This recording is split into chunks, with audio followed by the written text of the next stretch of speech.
I've done so many things in my life, from starting as a 14-year-old, being an assistant engineer in the studio, and then a mixer, and then eventually a record producer, to making my own music. And I've went through so many different music styles as a producer, but also as an artist, that now that I'm in film scoring, I have so much benefit from that, because if certain things need to be done for a movie, I know what it's like to do that. And I think it really helped me to create more colors into a score instead of just being a composer, because then I had to rely on a lot of session players and other people that would come up with ideas regarding that. So in my case, I'm actually very happy that I got here.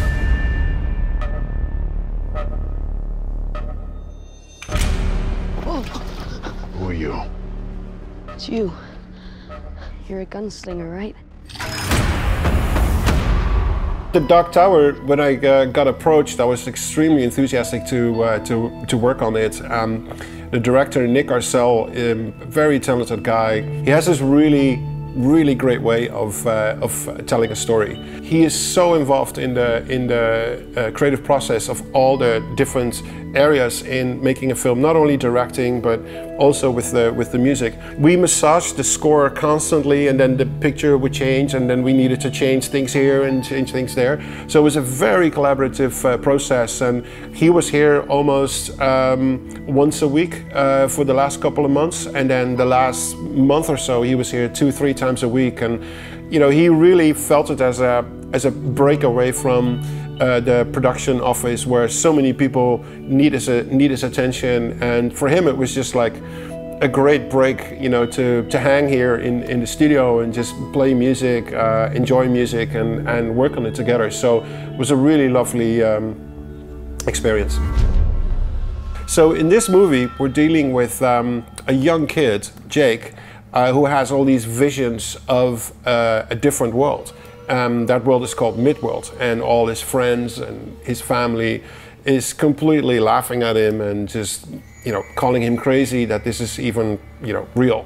These visions, as you call them. What do you see? I see a tower, the man in black, and the gunslinger. They're just dreams. They're not real, Jake. It's really lovely put together as a film, and when I thought about it musically, what to do, the first thing that I wanted to write was the hero theme for Roland, the gunslinger.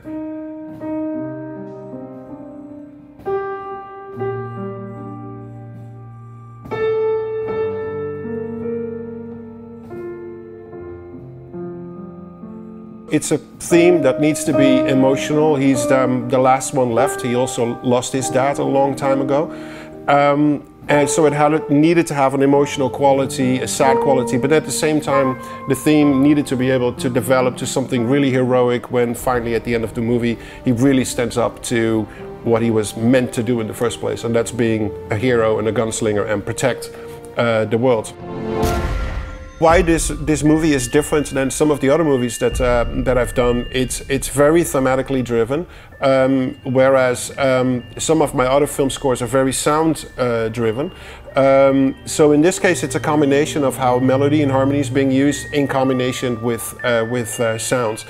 We actually are coming to this different world, the Midworld, and the sound for Midworld is different than it is in the normal world. So I had to fall back on a lot of different types of instruments that don't really exist. You know, you make them up as you go. One of the things that we used extensively is with the guitar and a bunch of really outlandish guitar pedals. I made these really weird ambient sounds, and then we turned that in samples in software and also in hardware, and to play them a certain way, and that created like a really unique ambience that you can't really tell what it is. And that combined with orchestral colors made a really nice atmosphere for the other world. Whereas the sound approach to Matthew McConaughey's character, which I mentioned, is not necessarily melodic driven, it's very sound driven. So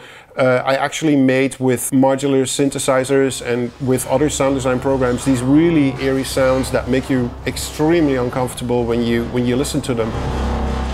The most successful road to become a film composer is actually assisting other composers for a really good amount of time, and that's exactly what I did. I started doing that on a few films with Harry Gregson Williams, of which I owe a lot. Then I worked with Klaus Badelt on the film. I learned a lot from him, and eventually for 2 years with Hans. Hans and I met a few times before we actually started working together, and he invited me over in 2007 or 2008 to come to work with him at Remote Control, and there was an opportunity to work with him a little bit on the Inception music.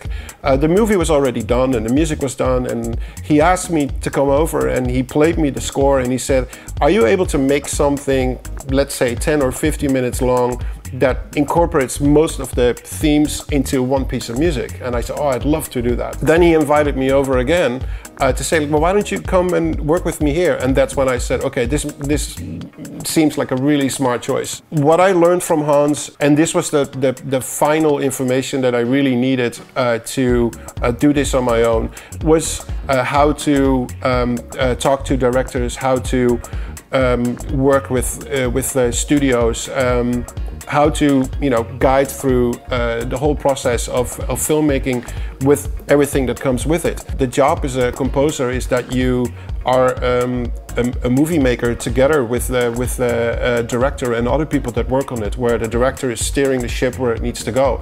But you're all storytelling with sounds and with melodies and with harmonies to help to emphasize the characters in the film and the drama as it is unfolding.